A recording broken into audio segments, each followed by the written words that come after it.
శ్రీమాత్రే నమః. మనకి పంచగ్రహ కూటమి మరలా ఫిబ్రవరి 17వ తేదీ రాబోతుంది. 17వ తేదీ నుంచి ఆల్మోస్ట్ మంత్ ఎండింగ్ వరకు ఉంటుంది. అంటే ముందుగా చంద్రుడు కలుస్తాడు పంచగ్రహ కూటమి. చంద్రుడు వెళ్ళిపోయిన తర్వాత 22వ తేదీ నుంచి కుజుడు వచ్చి జాయిన్ అవుతాడు.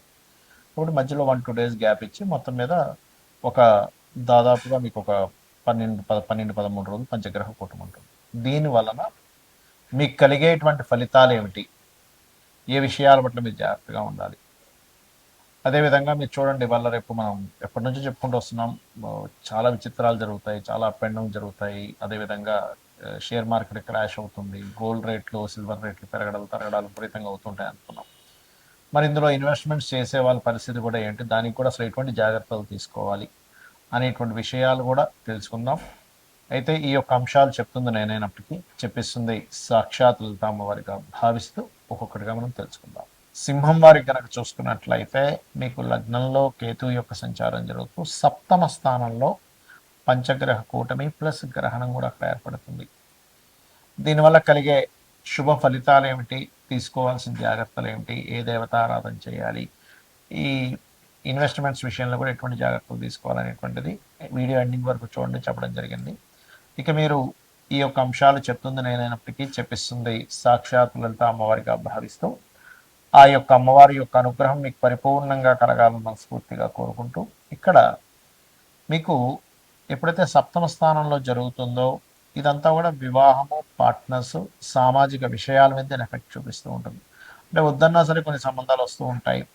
అందులో మీరు రైట్ డెసిషన్ తీసుకోకపోతే అక్కడ మీరు మరలా కొంతవరకు ఇబ్బంది పడాల్సి వస్తుంటుంది. ఇది కేవలం సప్తమ స్థానంలో గ్రహణం పడ్డందుకు కేవలం వివాహం మీదే కాకుండా కుటుంబ వ్యవహారాల మీద అండ్ వివాహ జీవితం మీద అండ్ ఫైనాన్స్ మీద వీటి మీద చూపిస్తూ ఉంటుంది. బికాజ్ ఆఫ్ లగ్నంలో ఎప్పుడైతే కేతు ఉన్నాడో ఈ కేతువు పర్టికులర్గా మీకు ఏంటంటే ఎటువంటి ఫలితాలను ఇస్తాడు ఏమిటి అని మీరు చూసుకున్నట్లయితే ఇక్కడ మీకు గమనించినట్లయితే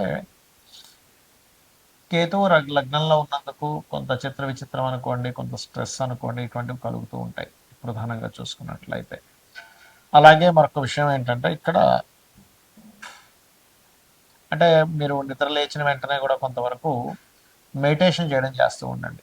ఎంత మెడిటేషన్ చేస్తూ ఉంటే చిత్ర విచిత్ర కారకుడు లగ్నంలో ఉన్నందుకు దాని ఎఫెక్ట్ అనేటువంటిది పూర్తిగా తగ్గుతుంది. అలాగే కొన్ని ప్రాపర్టీస్ కొనుగోలు చేయడానికి ఏదైనా గతంలో ఏర్పడినటువంటి కొన్ని ప్రాపర్టీస్ చిక్కులు కానీ కొంతవరకు మీకు క్లియర్ అవ్వడము, దానికి సంబంధించిన మళ్ళీ కొంచెం కొంత మాట మంతి ఇట్లాంటివి కూడా కొన్ని జరుగుతాయి. అయితే వద్దన్నా సరే బోల్డ్ సంబంధాలు రావడం, ఆ యొక్క కన్ఫ్యూజన్ ఏం చేయాలి ఏంటనేటువంటి కన్ఫ్యూజను. అదేవిధంగా వ్యాపార ఉద్యోగ సంబంధించినటువంటి విషయాల్లో కూడా మార్పులు ఉంటూ ఇంప్రూవ్మెంట్స్ కూడా ఎదురు చూస్తా చెప్పాలంటే.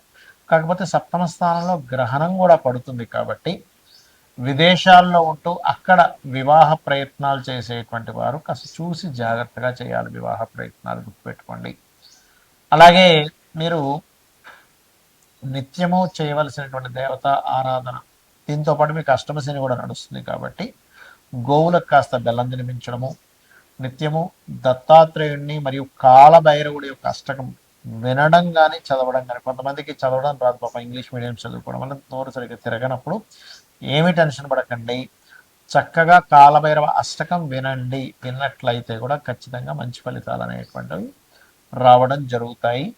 ఇక అదేవిధంగా సంతానం కోసం ప్రయత్నం చేసేటువంటి వారు అష్టమ స్థానంలో ఉండే శని పంచమంగా కూడా చూస్తుంటాడు కాబట్టి సంతాన విషయంలో కొంత దిగులు ఉంటుంది. అయినప్పటికీ వాళ్ళ చదువు విషయంలో ఉన్నది మీరు దిగంబర శ్రీ పాదవల్లభ దిగంబర అనేటువంటి నామస్మరణగా చేస్తున్నట్లయితే మీకు అన్ని విధాలా బాగుంటుంది. కాకపోతే మీరు లగ్నంలో కేతు సంచారం వల్ల ఉదయం నిద్ర లేచిన వెంటనే గణపతి యొక్క ధ్యానంతో మాత్రం ప్రారంభించండి. ముఖ్యంగా ఈ పంచగ్రహ కూటమి ఏర్పడినందుకు మనం లాస్ట్ టైం జనవరి మాసంలో కూడా పంచగ్రహ కూటమి ఏర్పడింది. ఆ సమయంలో చండీ హోమం అందరికీ ఫ్రీగా చేసి పెట్టాము.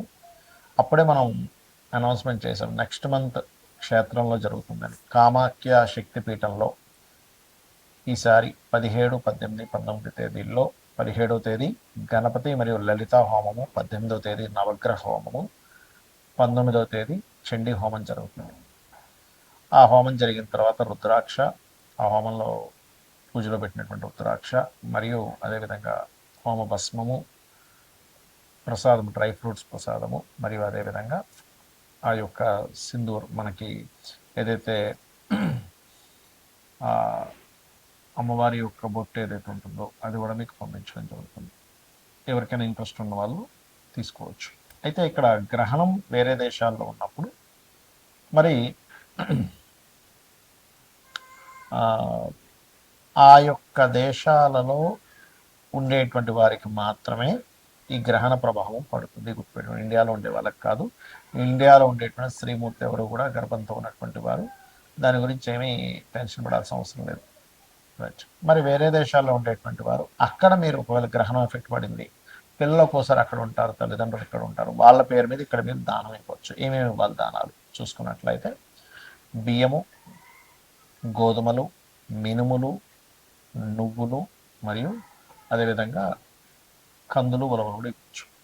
దీంతోపాటు సూర్య చంద్ర ప్రతిమలు వెండివే ఇవ్వాలని రూల్ లేదు, ఏ మెటల్ అయినా ఇవ్వచ్చు. 2 నాగపడగలు లాంటివి ఇవ్వాలి. అదేవిధంగా మీరు వీటితో పాటు ఒక చిన్న ఇత్తడికి సంబంధించిన చిన్న గిన్నె తీసుకొని అందులో ఆవు నెయ్యి ప్యాకెట్ పెట్టేసి దానం ఇచ్చినట్లయితే చాలా చక్కటి ఫలితాలు ఉంటాయి, గుర్తుపెట్టుకోండి.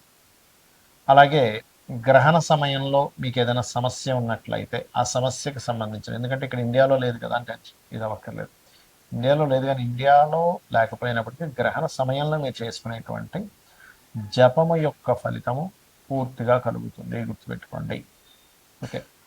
అయితే ఆ రోజు మీకు ఒకవేళ ఉదాహరణకి మీకు సమస్యలు ఉన్నాయి, ఎందుకంటే మనం ఆ రోజు గ్రహణం ఉందనే మనం ఆ రోజు కామాఖ్యలో హోమం కానీ చేస్తున్నాం. క్షేత్రంలో చేసేటువంటి హోమం యొక్క ఫలితం 1000 రెట్లు ఉంటుంది, గ్రహణంలో చేసే ఫలితం మరొక 1000 రెట్లు ఉంటుంది. కాబట్టి అది చాలా గొప్పమైనటువంటి విశేషంగా చేయడం జరుగుతుంది.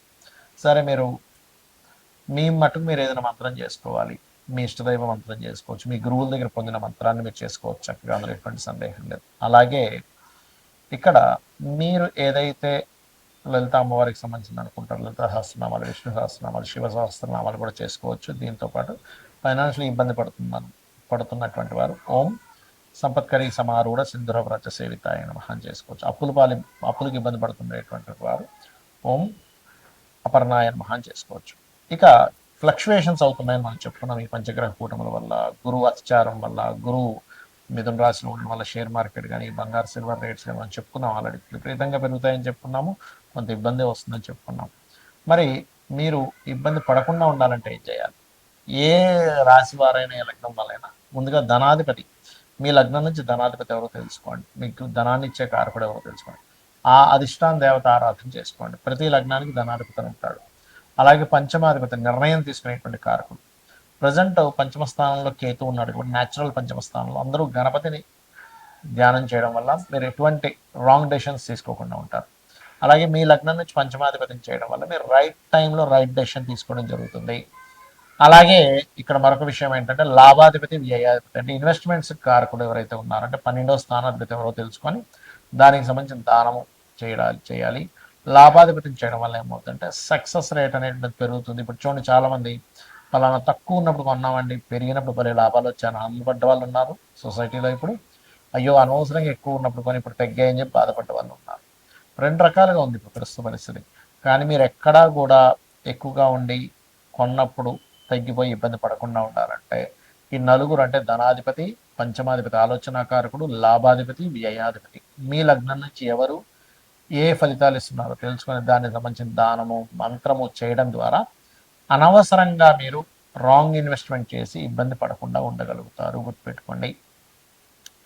అలాగే ఈ యొక్క బంగారం, సిల్వర్ యొక్క రేట్లు ఈ ఒక్కరోజు కాదు, గుర్తుపెట్టుకోండి. ఇది ఒక 1.5 year వరకు ఫ్లక్చువేషన్స్ జరుగుతూనే ఉంటాయి, విపరీతంగా పెరుగుతూ ఉంటుంది, విపరీతంగా తగ్గుతూ ఉంటుంది. కాబట్టి don't worry, long term investment చేసే వాళ్ళకి ఇబ్బంది ఏమీ ఉండదు, గుర్తుపెట్టుకోండి. శ్రీమాత్రే నమః.